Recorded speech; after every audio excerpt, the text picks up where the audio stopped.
You remember that feeling, the one where you couldn't stop looking at someone, where you replayed a 3-second conversation for the rest of the day, where your entire nervous system rearranged itself around one person. You probably thought it was just you, or just your generation, or just something about the modern world. It wasn't. A teenager 200,000 years ago felt exactly what you felt.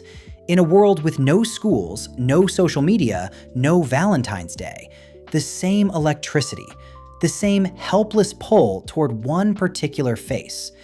And what happened next was far more complicated than you think. In the ancient world, adolescence existed, but it looked nothing like ours. There was no school, no awkward cafeteria, no sitting still for 8 hours while your body screams at you to move. A teenager in that world spent their days learning by doing, hunting small animals, gathering food alongside older women, watching and copying the adults around them. By the age of 12 or 13, a girl could feed herself completely. She knew which plants were poisonous, which roots were edible, which berries were safe in which season. By 14, a boy could track an animal for miles and bring it down. They were not children waiting to become adults. They were already functioning members of the group. Anthropologist Barry Bogin, who has spent decades studying human growth patterns, found something striking. The human adolescent growth spurt, that sudden explosion of height and development, is unique among primates. Other apes transition directly from childhood to adulthood.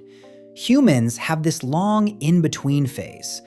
Bogin believes adolescence evolved specifically to allow young humans extra time to master the most complex skill our species ever developed. Not hunting, not gathering, reading other people.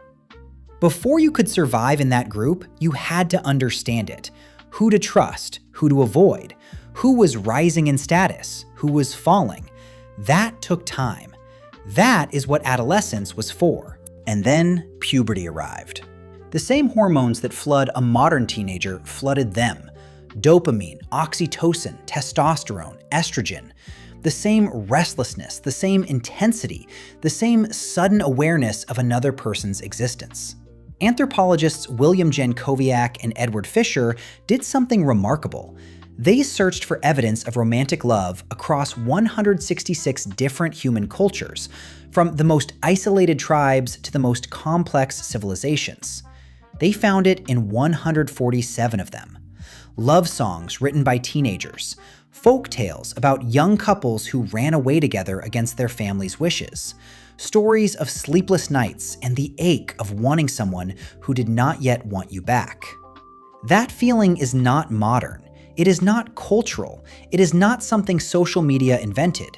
It is one of the oldest experiences in the human story. But here is where it gets interesting. In that camp of 30 people, a teenager did not have hundreds of potential partners to choose from.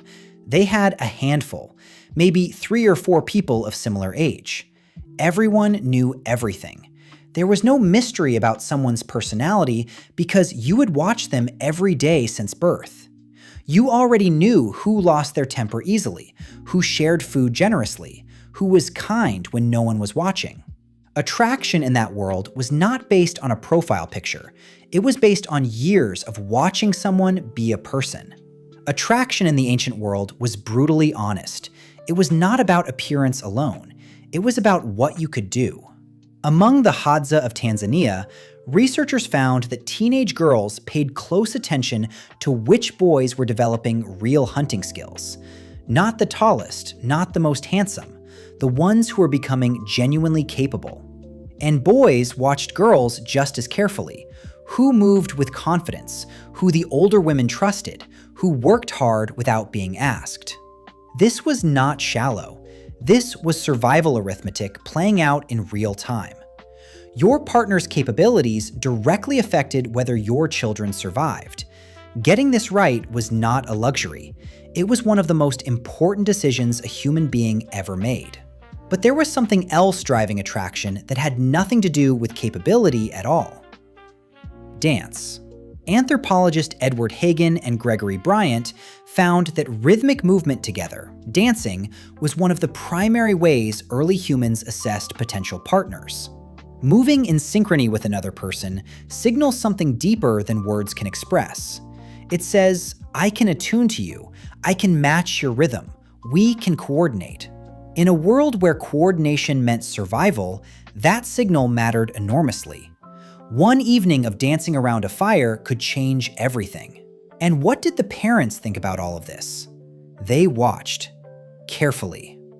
In the ancient world, who your child partnered with was not purely their own decision. It affected the entire group.